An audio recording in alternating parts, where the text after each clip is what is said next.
As a guy who likes to climb rocks, flexibility is rather important for me. And as a human being that likes to live freely, flexibility is pretty darn important.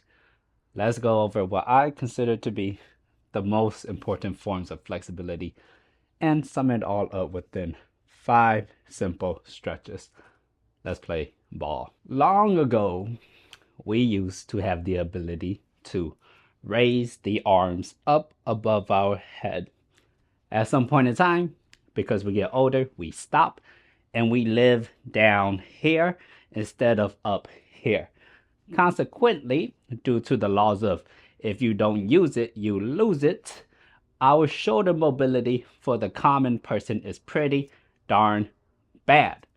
So, the first exercise and stretch that will be done out of the 5 will be the most legendary, most succulent, and most excellent dead hang. The great thing about the dead hang is not only does it decompress the spine because you're hanging and gravity is pulling you downwards, but you're also building shoulder strength, a little bit of forearm strength, and a little bit of upper back strength.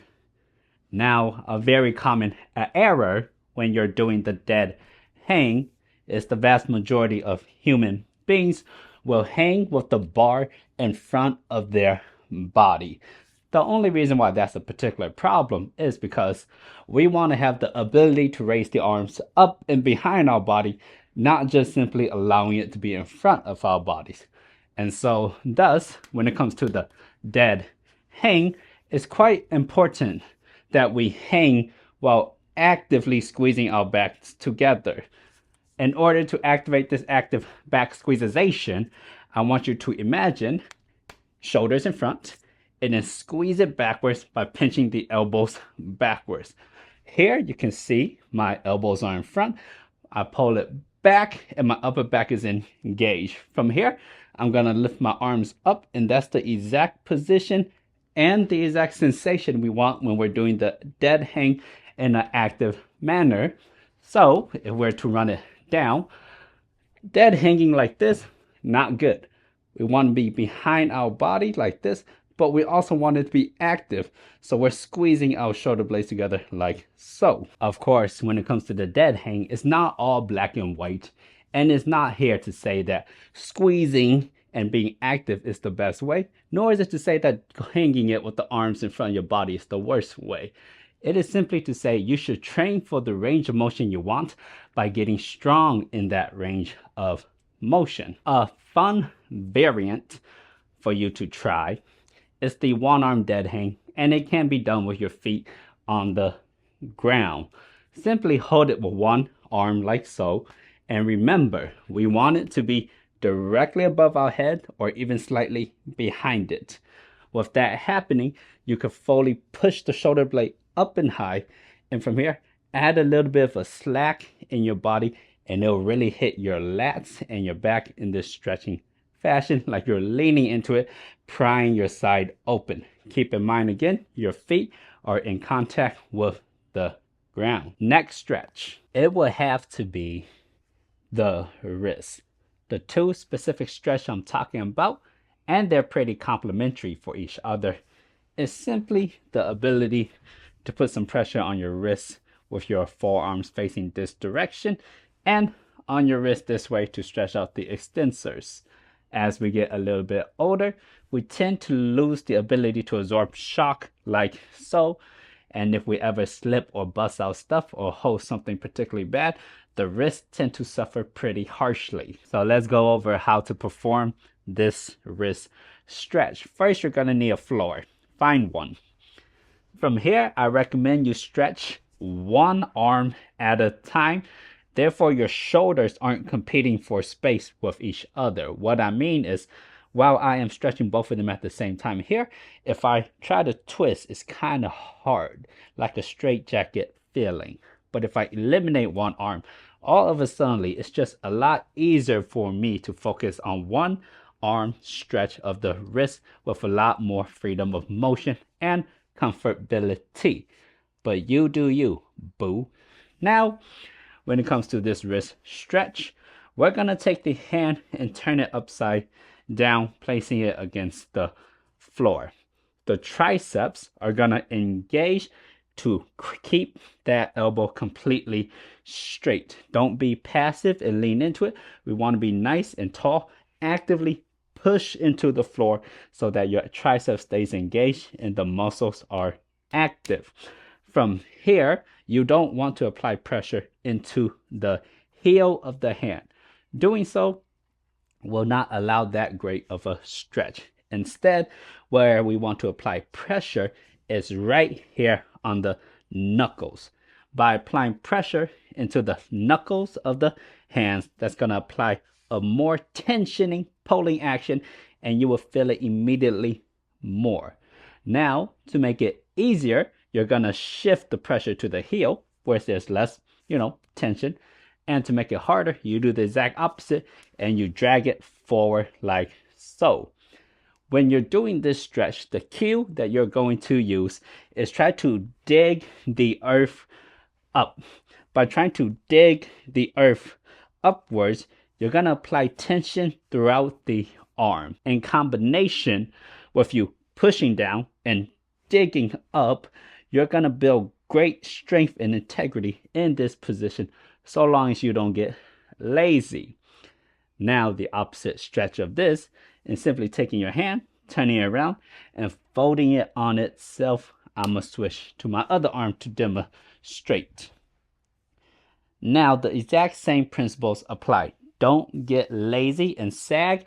Actively push the shoulder downwards to keep the triceps engaged with an elbow that's straight. I am slightly double jointed, so your elbow will look more like this as opposed to that, so don't get freaked out. When the wrist is being applied pressure into, not much of a stretch happening, especially for the extensors of the forearm, which are these bad boys. So we want to apply the pressure again right here on the knuckles and lean it backwards a little bit by pushing it forward to increase the stretch. The same thing applies. We're going to activate a little bit of a flick up motion to engage the forearms even more while applying pressure downwards.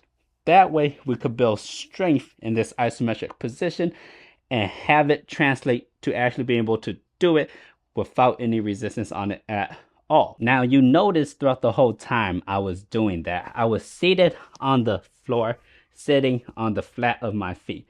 That is simply because I find this position to be very comfortable and I'm able to do the stretch very well, and I find it very good for me. However, you can do all of that on the ground upon a wall using the exact same principles. Actively pushing into it to keep the elbows straight and the triceps engaged.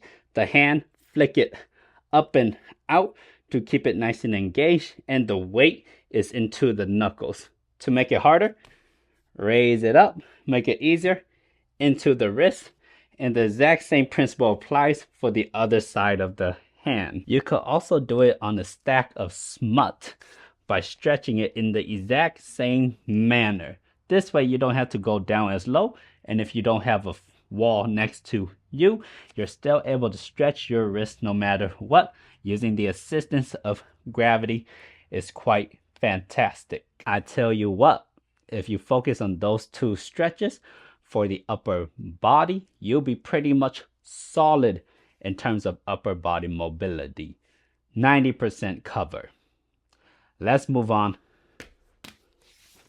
to legs. In the fantastic world of bouldering and climbing, the number one limiting flexibility for climbers is the inability to open up their hips.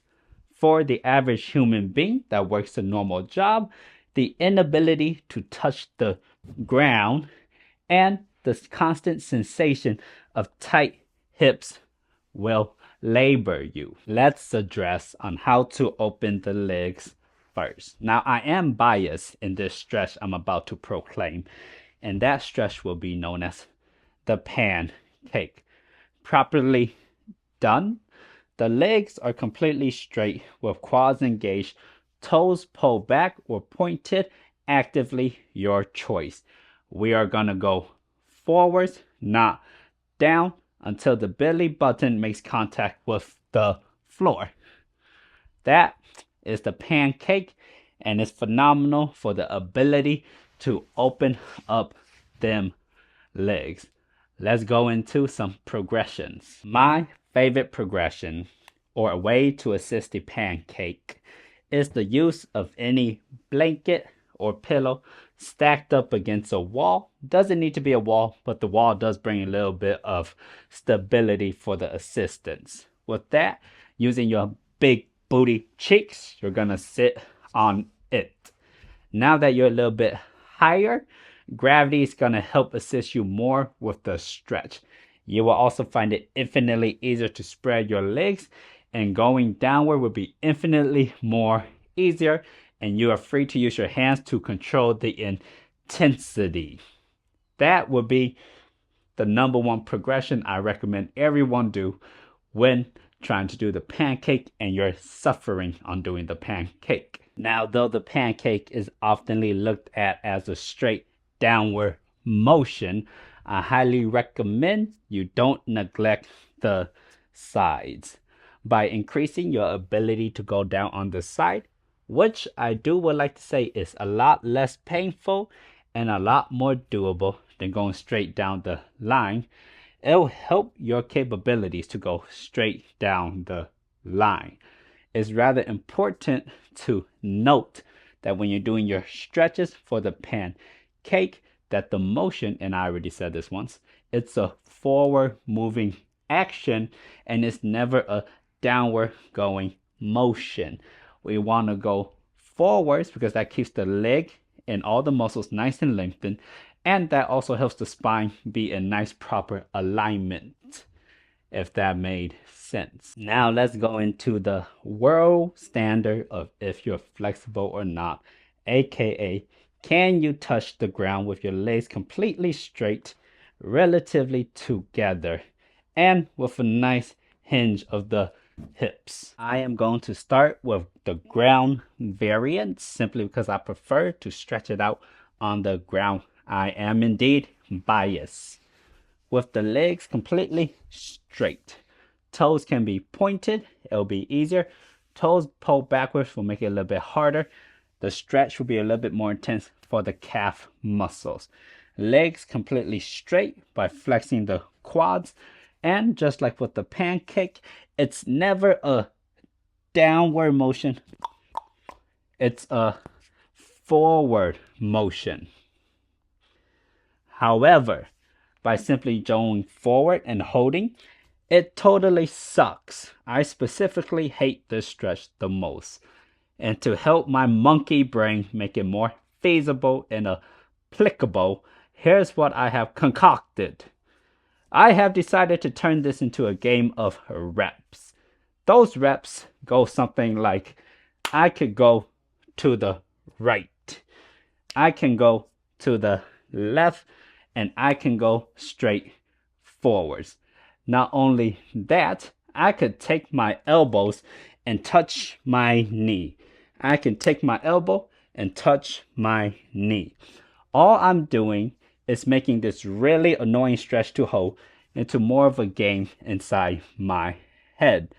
I must note, when we're doing the sitting forward fold, that our core is nice and engaged, which is the muscle that's pulling us forwards. So instead of thinking of this as a stretch for the calf, hamstrings, and bit of a low back, for me, this is a core exercise.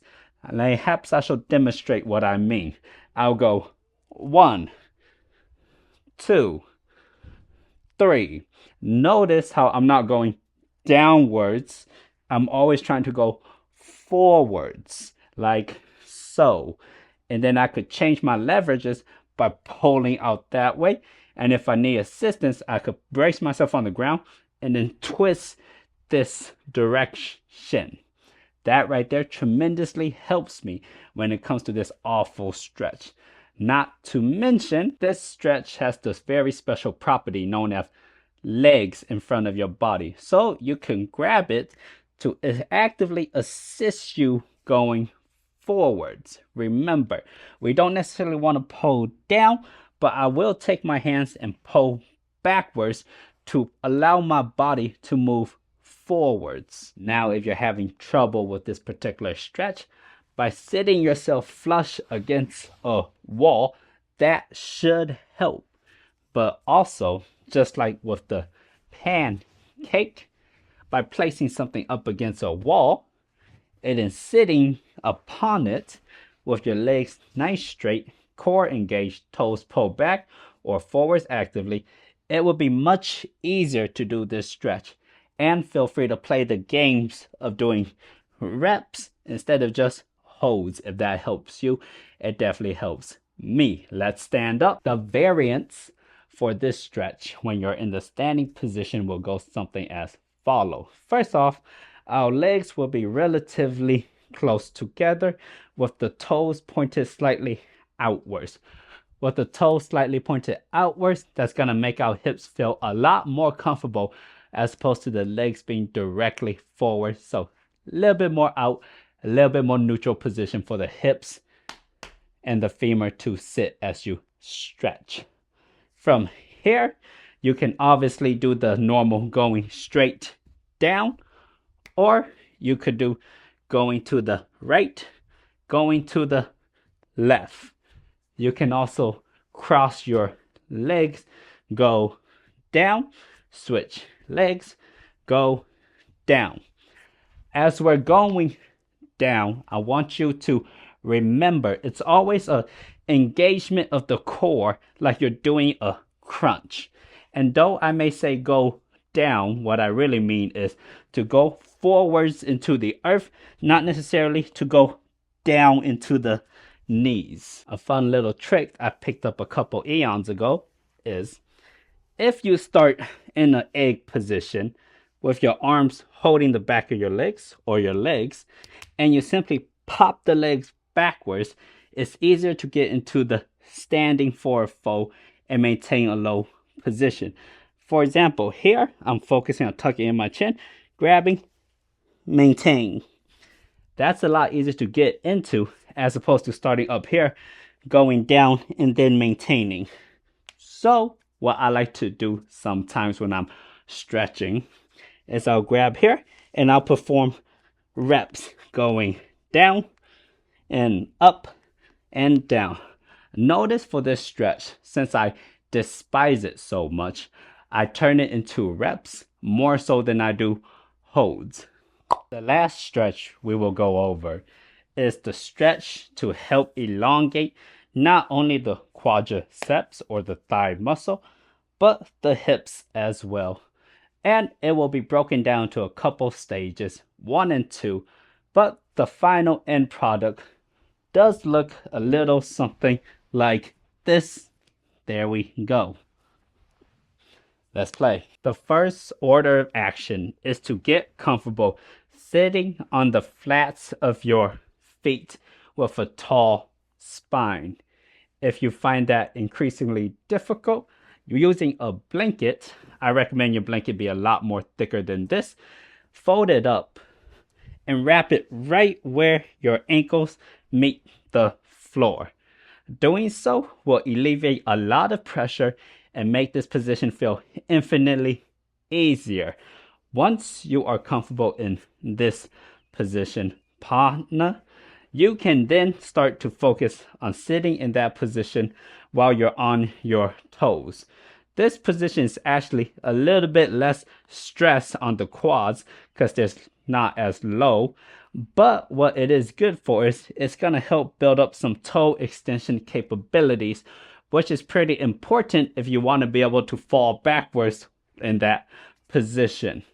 Once you're comfortable with this position, I recommend you go back onto the flat of your feet and then prop your legs out to your side like this.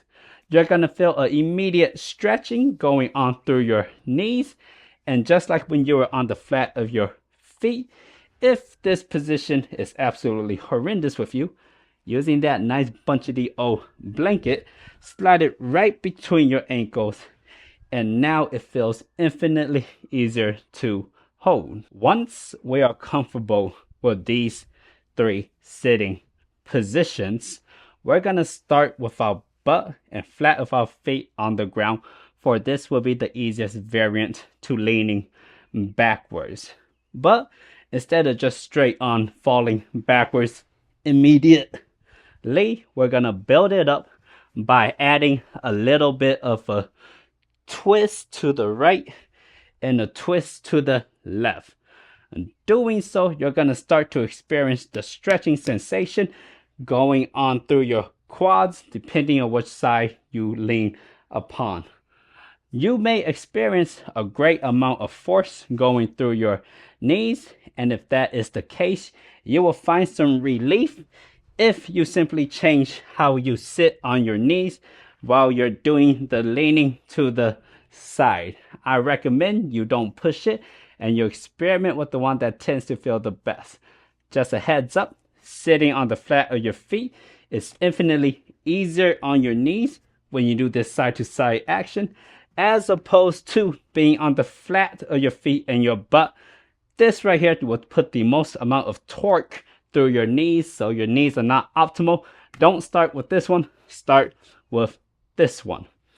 Once this becomes semi-comfortable, feel free to hop onto your toes. Now that we're in this higher position, when we do start to lean, this is where you will experience the most amount of stretch going through your quads.